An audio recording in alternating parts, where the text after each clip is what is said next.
Bien le bonjour à toutes, bien le bonjour à tous, c'est Alex, j'espère que vous allez bien et bienvenue pour cette quotidienne numéro 31 du mercredi 6 mai 2015, une quotidienne qui est, je vous le rappelle, divisée en 3 parties.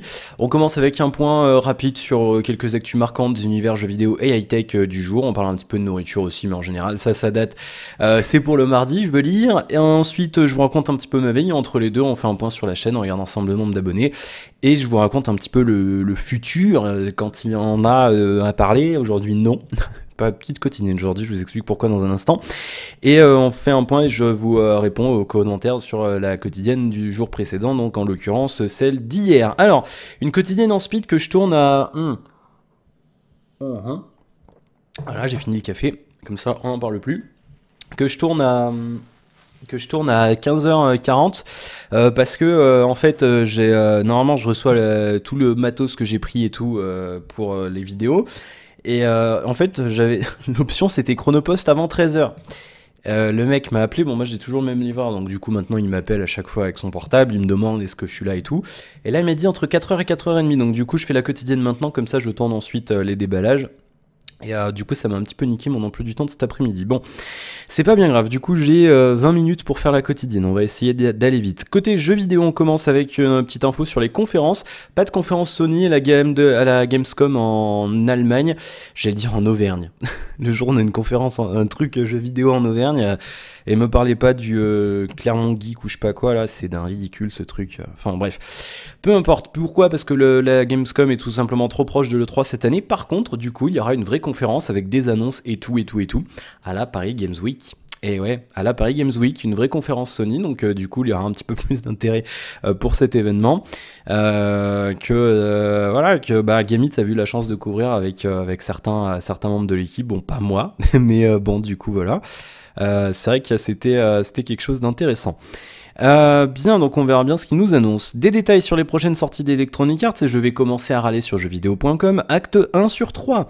Acte 1, jeuxvideo.com avait ce matin, via l'un de leurs stagiaires, avait tout simplement marqué qu'il y avait des jeux qui sortiraient, genre par exemple Mirror's Edge fin d'année, en fin 2016. Problème, c'est qu'en fait ils savent pas lire le document qui leur a été donné. C'était un document qui parlait de l'année fiscale d'Electronic Arts qui débute le 1er avril, qui termine le 31 mars. Donc c'est-à-dire que quand on vous affiche un document comme ça, Financial Year 2016, voilà, on nous montre, alors bien sûr du coup il y a le truc jeuxvideo.fr qui s'affichait, on nous montre ça, donc c'est l'année financière 2016 d'Electronic Arts, et donc on nous met Q4 avec Mirror's Edge, Plants vs Zombies et compagnie. Donc non, ce n'est pas le dernier trimestre de 2016, c'est le dernier trimestre de l'année fiscale 2016 qui se termine donc le 31 mars 2016, c'est-à-dire que on a une information, et c'est ce qui nous intéresse en dépit de râler sur jeuxvideo.com, ça a été corrigé, ils m'ont répondu, Gnap qui m'a répondu, tout le monde m'a répondu, j'ai gueulé un coup, mais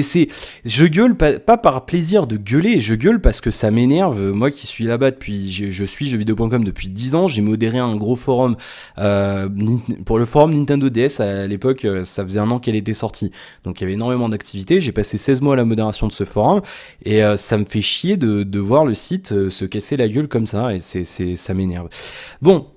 Du coup, les infos, c'est FIFA 16, Madden NFL 16, NHL 16 et rugby... Rory McIlroy PGA Tour qui sortiront au second trimestre de l'année fiscale, donc ça devrait sortir normalement bientôt, voilà, tout simplement cette année.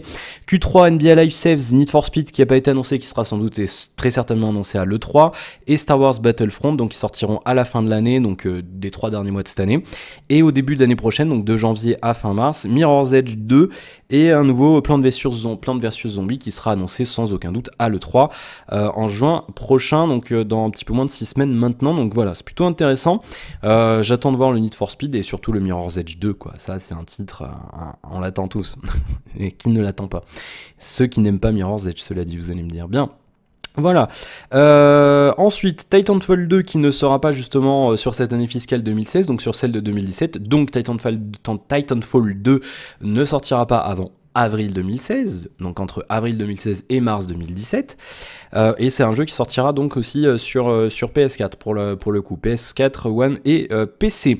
Des nouveaux bundles 3DS pour le 26 juin, râlage contre jeuxvideo.com acte 2, ça sort pas le 26 mai comme affiché sur l'information, je vous le montre ici, c'est affiché, on nous dit le 26 mai, ça n'a pas été corrigé, pourtant j'ai signalé il y a 1 heure, le 26 mai, alors que l'information de Nintendo Europe, je vais vous la montrer, la vraie information. Ce n'est pas le 26 juin, le tweet et l'information officielle de Nintendo Europe vont arriver immédiatement sous vos yeux. On nous parle de ces packs pour le 26 juin et donc non pas le 26 mai. Deuxième erreur de jeuxvideo.com, cette fois-ci non pas faite par un stagiaire, mais faite par un journaliste qui est tout simplement Mister Derive et qui a dérivé de la news originale. Deuxième erreur, donc voilà pour ces packs 3DS. Avec Monster Hunter 4 Ultimate, Pokémon Sapphire Alpha et Xenoblade Chronicle 3D. Chaque console arrive avec une coque à l'effigie du jeu et avec le jeu préchargé directement dans la console. On n'a pas le prix, ça arrivera très bientôt. Des très bons packs fort intéressants.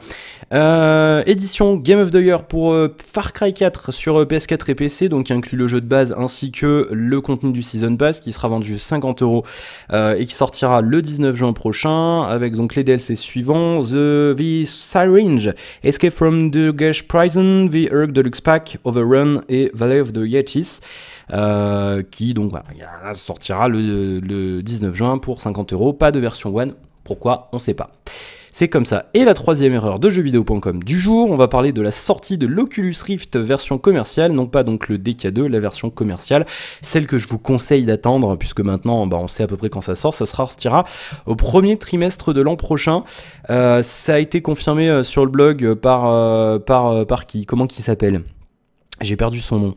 Je sais plus. C'est Palmer Luckey, le directeur d'Oculus VR, donc la société qui produit l'Oculus Rift, qui s'est fait racheter par Facebook, vous le savez. La version finale sortira donc premier trimestre de l'an prochain.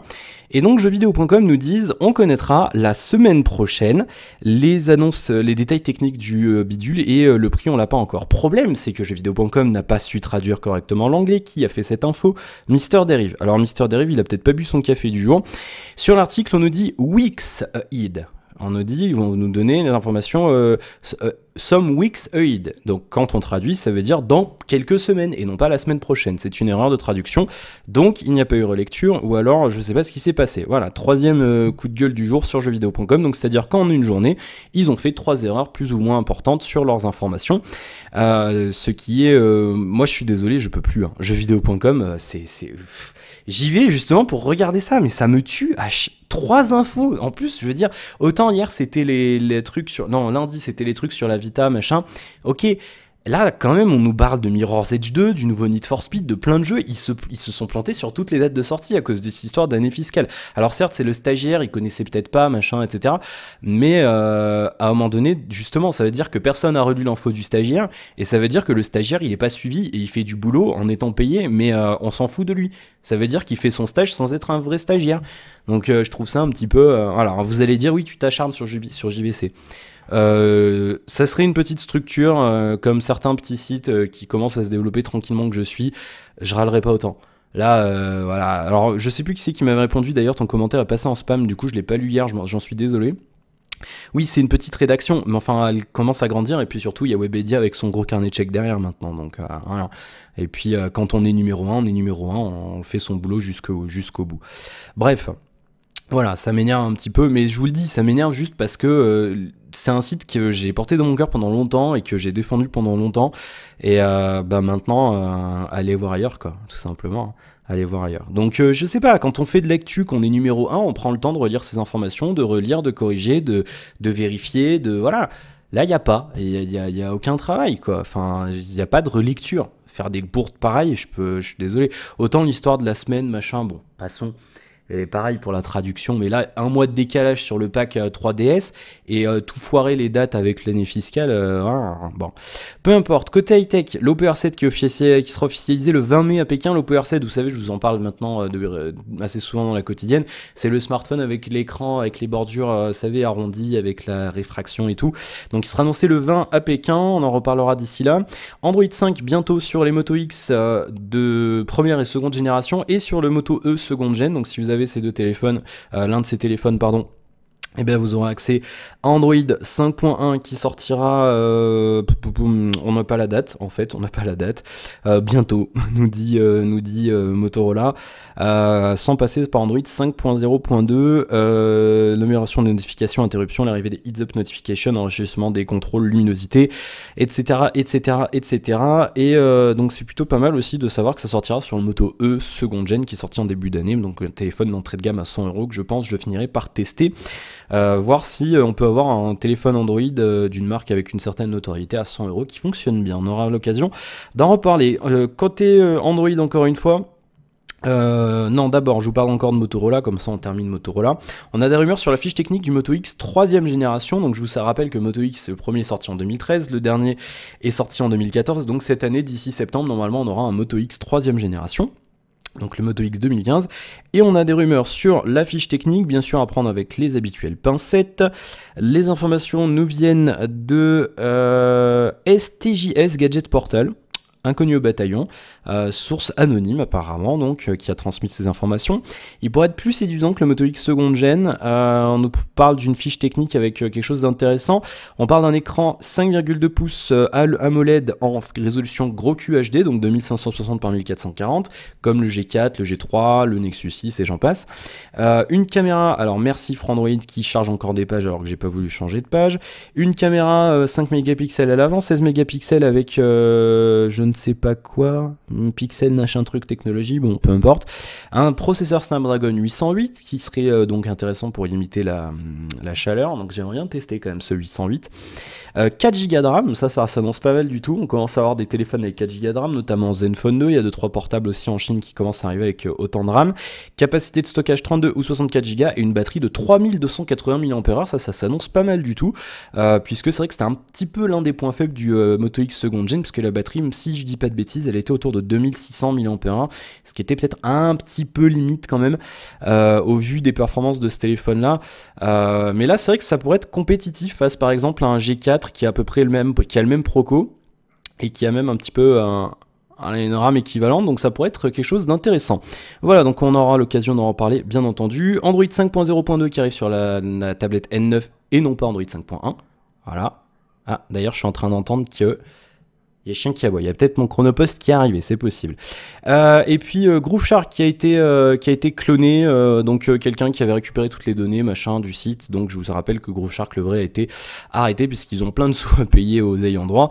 Et donc quelqu'un qui a fait le clone de Grooveshark. Voilà, donc on enchaîne avec le nombre d'abonnés, on a fini avec les infos. Expédie, cette quotidienne, je vous l'avais dit. Alors, le nombre d'abonnés, du coup, 894 plus 9 par rapport à hier, une petite progression, on reprend nos vieilles habitudes. Alors, je vais noter 894, on est le... combien qu'on est aujourd'hui ? Je sais plus combien on est le 6 mai, voilà, on est le 6 mai, donc 894, bienvenue aux 9 personnes qui nous ont rejoints, et très rapidement donc les commentaires de la quotidienne d'hier. Commentaire de Kevin: salut, je comprends totalement la frustration tromperie qu'il pourrait y avoir autour du capteur photo du S6, c'est déplacé de la part de Samsung, surtout quand on sait que la firme essaie de se remonter dans le marché du smartphone, pas de vague, ou du moins en dessous du niveau de la mer, hein. Mais bon, je te dirai ça à la fin du mois. D'accord. Étant dans la filière SI dans ma boîte, j'attends beaucoup de l'univers Windows 10 qui permettra pas mal de choses comme le multiscreen, la suite Office, ça va vraiment être bien, je suis d'accord avec toi. Le problème rencontré sur OnePlus One rappelle les symptômes que le Lumia 520, l'écran devenait fou, il ouvrait les tuiles sans action d'utilisateur, à voir donc, mais je pense pas à une anomalie software. Il faut pas faire des mots difficiles. Je rigole bien sûr. Oui, je pense que c'est surtout un problème hardware. Les tablettes, j'hésite vraiment à voir ce que apporte la Nexus 9. Mais j'ai cru comprendre que côté finition basse, c'est pas encore ça. Et ben on verra ça demain. Que penses-tu de la marque Lenovo côté PC portable, notamment? Très très bon matos Lenovo. C'est vraiment très fiable et tu peux y aller les yeux fermés. Et le boom d'Android 5, pas mal de fabricants ont déployé la mèche vers cette version durant le mois d'avril. Samsung, Sony ou encore LG. Exactement, mon cher Kevin. Commentaire de Zico: c'est vraiment bien que Mediatek se développe, j'attends la même chose de la part part de Nvidia et bientôt les 1000 abonnés. Bien joué. Eh ben, on arrive bientôt aux 1000 abonnés, c'est vrai. Merci Zico. Sopark sur S6, c'est Android 5.02. Merci pour la confirmation. J'avais un gros doute, donc Android 5.1 qui devrait quand même arriver, je pense, bientôt. Benjamin nous dit il y a aussi les milliers ou même les millions de terminaux sur Cyanogen et autres ROM custom et aussi Motorola pour Android 5.1. Exact, je les avais oubliés. Merci Benjamin pour ton commentaire. DJ Mika, il a changé son nom et en effet il me le dit. Alors les bons plans bouffe, resto hippopotamus, un plat acheté, un plat offert. Alors je vais pas trop au resto, mais merci pour le plan, donc vous trouverez ça sur radin.com ou sur Dilab je pense. Et enfin dernier commentaire de Benjamin qui a complété, il y a aussi AMD qui devrait arriver sur les processeurs architecture ARM, donc pour les téléphones, et ça pourrait être éventuellement pas mal. C'est vrai qu'AMD ils sont un petit peu à la traîne, on n'a jamais trop vu de processeurs mobiles comme ça pour les téléphones, et ça serait bien d'en avoir. Voilà pour les commentaires. De mon côté, j'ai pas fait grand chose du coup aujourd'hui parce que j'attendais mes colis, mais du coup ils sont arrivés. Là, je pense qu'ils sont arrivés. J'espère que ma mère qui était en bas, je lui ai dit je vais tourner. Si ça arrive, tu récupères. J'espère qu'elle a été, hein, parce que sinon je vais attendre demain et ça va barder. Bon, du coup, là, si c'est tout bon, je vais récupérer. J'ai ma chaîne qui me dérange. Je vais aller récupérer tout ça, je vais du coup enchaîner, je vais tourner je pense au moins un des 3 déballages, donc au moins celui de la N9 là juste après la quotidienne, et puis je verrai si j'ai le temps, je tournerai les 3. Et vous aurez ça petit à petit, donc directement sur la chaîne. Ce soir, du Far Sky, épisode 2 un petit peu chaotique, vous avez peut-être vu. J'ai cru que j'allais abandonner et tout recommencer, hein. Mais d'un coup, j'ai compris comment ça marchait. Donc du coup, c'est cool. Du coup, on continuera ça. Demain, vous avez alors, supposez que, bien sûr, tout soit bien passé et que j'ai pu récupérer mon colis. Demain, vous aurez le déballage de la N9 de chez HTC. Donc, on verra ce que ça donne. Du coup, alors, c'est pas vraiment le même format, mais du coup, je ferai ma comparaison par rapport à la Z2. Puisque, quand même, tu vois, c'est marrant le reflet que ça fait. Regardez, c'est vert. Ah, qu'est-ce que c'est que ce reflet bizarre? Il y a un fantôme, non? C'est trop bizarre le reflet. Ouais, il y a un reflet vert tout bizarre là. Je sais pas ce que c'est. Bon.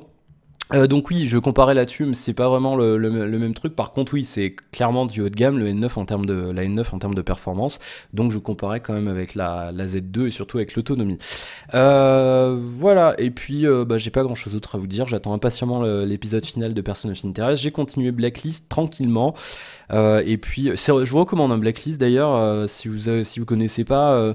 C'est un ancien gars recherché pour le FBI qui se rend, il veut parler à une meuf du FBI qui commence, et puis après il y a plein d'histoires, machin, voilà, il y a trop de mystères, et c'est pas mal du tout en fait, franchement, c'est un truc que j'ai commencé en fin d'année dernière, et c'est vachement bien, c'est bien ficelé, c'est bien fichu, et perso j'aime beaucoup, donc je vous recommande. Et puis là normalement on commence à avoir la diffusion de la saison 2 en VF sur RTL TVI en Belgique, donc on devrait l'avoir ici en téléchargement légal. Atopie. Normalement ce soir ou demain je pense, et puis donc du coup j'ai repris la saison 1, et quand j'aurai fini j'entamerai la saison 2 en VF avant d'entamer peut-être la saison 3 en VO. Voilà. Du coup, 17 minutes 46, c'est sans doute la quotidienne la plus rapide de l'histoire des quotidiennes. Mais ouais, je voulais expédier ça pour avoir le temps de faire les déballages ensuite. Voilà, du coup, j'ai à peu près fait le tour de ce que je voulais faire. Je crois qu'on n'a rien oublié. Le nombre d'abonnés, les commentaires, les news. On a tout fait. Voilà, on a tout fait. Et puis c'est à peu près tout. Voilà. Du coup, oui, normalement, semaine prochaine, je vous fais un petit peu de WoW. On va voir quand est-ce qu'on tourne ça avec la... Alors ça sera avec PL Ghost, hein, je vous le dis tout de suite. On va voir quand est-ce qu'on tourne ça, peut-être un peu ce week-end, et puis on verra. Il faudra que je fasse du montage par contre pour ça. Donc on verra ce que ça donne. C'est un truc un petit peu plus détente, vous verrez. On espère qu'on arrivera à vous faire marrer. Ça devrait pas être compliqué avec PL Ghost. Ça devrait pas être... On se tape des barres en ce moment le soir. Bon, voilà. Comme d'habitude, vous n'hésitez pas à me laisser vos commentaires en dessous, bien sûr, hein, sur cette quotidienne. N'hésitez pas à liker si ça vous a plu. N'hésitez pas à en parler autour de vous, à vous abonner si ce n'est pas encore fait, à partager la vidéo si ça vous plaît. C'est très important. Et éventuellement, aller faire un petit tour sur le Tipeee, peut-être pour après avoir votre nom affiché comme ça, juste en dessous. Oh, ils sont beaux. Hein, Mathieu et Mika Pedro, merci à eux. Ils ont typé au moins 10 € le mois dernier. Donc ils sont là, en mode staring. Yeah. Karim Pilou, il se reconnaîtra. Bon, voilà pour cette quotidienne numéro 31. Merci de l'avoir suivi. Je vous retrouve demain pour la suite de nos aventures.